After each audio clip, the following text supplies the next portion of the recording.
Welcome to the Nexdigm podcast. My name is Ankit. I'm part of forensic services at Nexdigm. This podcast is part of Global Anti-Corruption. Podcast is an endeavor to bring up emerging topics of relevance for executives across spectrum of services we offer. Hope you enjoy the podcast. Across the geographies, regulatory environments are changing, business practices are changing, and behaviors are changing with COVID. Anti corruption in the current environment is bringing newer dimensions with issues around supply chain, healthcare, and other reporting requirements. This also extends to regulatory intervention and the whole new virtual world. In this podcast series, we will be interviewing specialists across regions to gather specific insights on anti corruption in current times. The region that would get covered today is Singapore. Today we have with us Wilson Ang. Wilson is a dispute resolution lawyer and a partner at Norton Rose Fulbright. He heads up the Asia Regulatory Compliance and Investigations practice. Wilson focuses on conducting internal investigation on business ethics and anti-corruption matters. He was ranked Band 1 in the Corporate Investigation Singapore category by Chambers and Partners from 2018 to 2020. He was recognized in Who's Who Legal for the same period as the world's leading investigation lawyers. Wilson is a frequent speaker and author of various publications on business ethics, anti corruption, and investigation related matters. Wilson, welcome to the show. Thank you, Ankit. It's great to be here, and thanks for inviting me. Thank you. I just wanted to start with this quick question in terms of things that are changing in the past 20 days and a lot of changes in terms of government policies and changes in the market conditions. From your perspective, what are the key corruption risks you perceive in current environment? I think it is fair to say that parts of the Asia Pacific are seen as high risk in terms of corruption.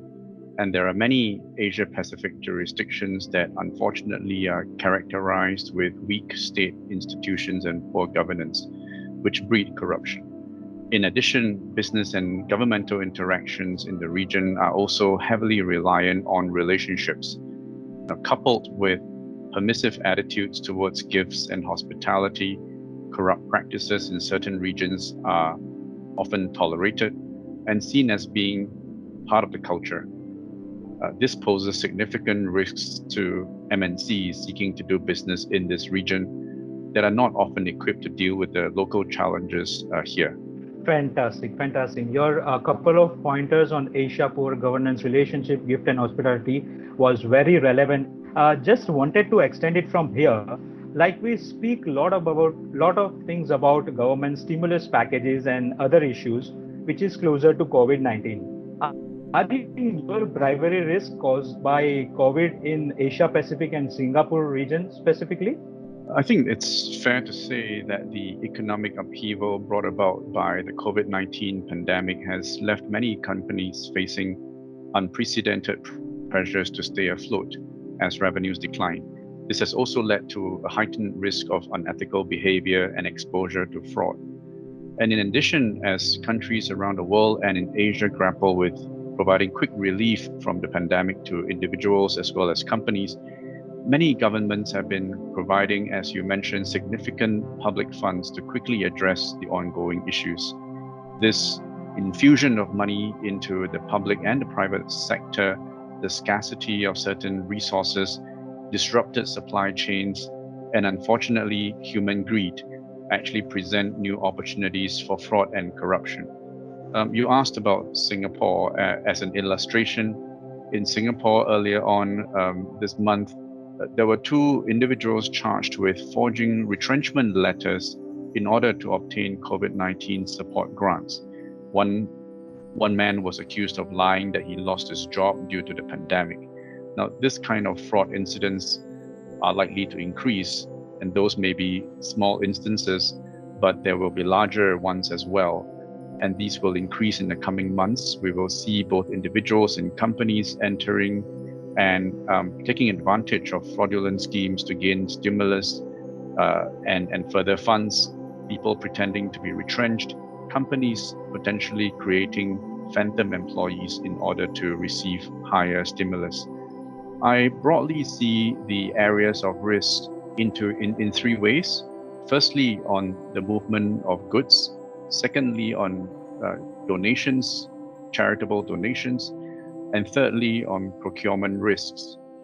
Now, in the wake of COVID-19, trade and import-export and movement of goods can face bottlenecks and require approvals before movement can proceed. These rules potentially can be abused. Officials can seek illicit payments for approval or prioritization. This can involve customs officials, import-export control regulators, including for products like medical supplies, food safety, and for national security controls. Now, on the donations and charitable gifts aspect, companies have made significant donations of gifts, funds, food, services as part of international relief efforts, and some voluntary and others in response to a solicitation and request from public authorities. It's therefore crucial to be mindful of bribery and corruption risks that can be presented in that context, particularly in emerging markets like parts of Asia. In the current emergency climate, while it triggers generosity and that impulse is good, it is also possible that these can be disguised as bribes. So bribes disguised as charitable donations that can be provided in that way, constituting another risk of corruption in the crisis. Due to the supply chains being disrupted, as mentioned, the risk of bribery and corruption has also increased because critical items have become scarce. In these circumstances, a grey market may arise and business functions such as procurement may well resort to improper conduct in order to obtain certain scarce items. Employees who are under pressure to meet unrealistic targets could resort to fraud. This can be exacerbated by a relaxation of procurement rules and a desire to shortcut or eliminate administrative or bureaucratic requirements, again, leading to an increase of bribery and fraud risks. So those are some of the thoughts that I have. I understand that, Wilson. That is very clear. The case study Singapore which you brought, that will be very useful for the listeners, and the three different ways, including donation and gift for the bribery aspect, that was really helpful. There is a plethora of changes are happening in the recent, and from that point of view, how do you see remote working, lockdown, healthcare focus in the context of corruption risk? That's a great question. Due to the COVID-19 pandemic, as you mentioned, governments around the world have ordered lockdowns and restrictions, asking staff to work from home and telecommute where possible. Given the speed in which these measures were implemented, there was very limited chance for organizations to assess the kinds of bribery and corruption risks that could arise as a result of these new processes and working environments. Working from home mandates may actually compromise the employer's ability to monitor their employees, given that they are no longer in the same location, and also monitor compliance with anti-corruption policies.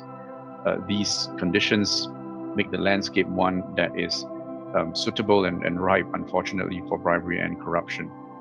In addition, remote setups make it harder for compliance officers to identify and locate workers who wish to stay away from oversight, increasing the bribery risk because of the out of sight, out of mind, that kind of context that can breed bribery and corruption temptations. Rogue employees may also take advantage of the remote working situation to commit fraud or bribes to meet personal financial targets or for personal enrichment. Now, these global restrictions have also affected due diligence investigations into potential third parties who are located in foreign jurisdictions. Now, with in-person meetings and on-site inspections now rendered much more difficult, the adequate processes may not always be followed, and documentation may be incomplete, making it difficult to conduct audits and inspections or investigations. As such, bribery and corruption risks associated with third parties can be more challenging to assess. Now, the health sector, I think, is particularly vulnerable to corruption. Because of the fact that this is a pandemic, there is an immediate need for medical supplies, and hence I think justifiably a simplification of procurement rules. This has also allowed for a greater exposure to corruption risk. So bribery, for example, in medical related services, the procurement of equipment like masks, ventilators, supply chain issues, import-export control and shipping. I think all those are different aspects of the supply chain in the healthcare industry that can pose risks in this pandemic and need to be looked at carefully. Yes, that is a very interesting perspective which you have gave regarding limited monitoring in this remote working times, harder time for a compliance officer, procurement rules for healthcare segment. This is really relevant. To just add up to the point, what are your perspectives regarding anti-corruption regulatory changes or enforcement on corruption in the current environment? I think in terms of enforcement, regulators, much as everyone else, has been affected by the change in the way we work. So there's clearly some adjustment that needed to take place. And in some places, enforcement may have slowed down somewhat. However, I think given that there is going to be and there has been a significant increase in public spending as governments adopted all these measures to combat the outbreak, there will be a resultant increase in public debt in most countries, especially in parts of Asia. Then that will come under close scrutiny in the aftermath of the outbreak, as we all look to assess the various governments' responses. That increased scrutiny will, I think, lead to more active enforcement by regulators in the region as they seek to hold those who abuse these measures to account. They want to look at people who obtained funds, they want to look at people who expedited certain processes, and to see whether there was any impropriety involved. So my sense is that regulatory enforcement into corruption and fraud is likely to increase in the aftermath of the crisis. Absolutely. I just wanted to move on to the last point of this conversation is that given the circumstances and in the current scenario, what should be your piece of advice for compliance officers operating in your country and region? Well, I think bribery and corruption risks are often elevated in times of crisis, such as now, and it can affect all aspects of the compliance process. These times can be challenging for compliance professionals, as many companies then seek to sort of shift resources and divert attention away into survival and operation, and therefore potentially reducing the amount of resource that goes towards compliance. I think that would be unfortunate because compliance during such a time should remain fully operative and fully effective and having the resources that they need. I think getting the compliance wrong during a crisis can actually lead the company to higher risk, and there is no COVID-19 defense to justify any misconduct. I think broadly, managing compliance remotely presents certain challenges and is crucial for companies to limit these opportunities for corruption by, number one, preventing, number two, detecting, and number three, responding. And I'll be happy to sort of talk about certain areas where special care ought to be devoted, if I may. Yes, please. Thanks, Ankit. And I think one aspect is risk assessment. Compliance officers ought to ensure that the company has a good risk assessment framework, in particular in this new environment. They should revisit the risk assessment and control framework, revise policies, procedures, and controls, and to address the enhanced risks that are being posed now. Some examples of these new risks that have arisen during the pandemic and deserve attention include greater interaction with government officials and government touchpoints, the emergency hiring and use of goods and services. What are some of the truncated and abbreviated processes? Will those pose certain risks? For example, bypassing an open bid process. The emergency retention of new third parties because supply chains are disrupted. Let's use different and new third parties. Is there a way that the risk can be mitigated even if full-blown due diligence cannot be conducted? and the leak or loss of corporate information during this remote working period. Another aspect is, I would stress, tone from the top. Compliance officers should seek the support and get the support of top management. And tone from the top has never been more important than in the period of crisis. It needs to set out the business case on conducting business ethically and reporting transparently, especially on bribery and corruption issues during such a time. And that's key to building trust with employees, customers, investors, and the general public. The other thing is training and compliance culture. I think this is a time where training can take place, even if they can't be done in person. A compliance officer's actions can be intensified through communication, trainings, and one-on-one Zoom meetings as well, to communicate and emphasize bribery and corruption policies and risks, and emphasizing that the legal and ethical obligations do not get watered down even in times of business disruption. And I think finally, it's important to maintain an open reporting channel. Compliance officers should ensure that these channels are accessible and people continue to be aware and be comfortable using them. They may not be able to come forward in a quiet moment to confide in a compliance officer, but they should be prepared to use technology through meetings online and calls to escalate concerns as and when necessary, and that shouldn't taper off just because people are working remotely. So compliance officers need to maintain a visible presence, be proactive, and to set an appropriate tone for a culture of integrity. Fantastic, Wilson. Fantastic.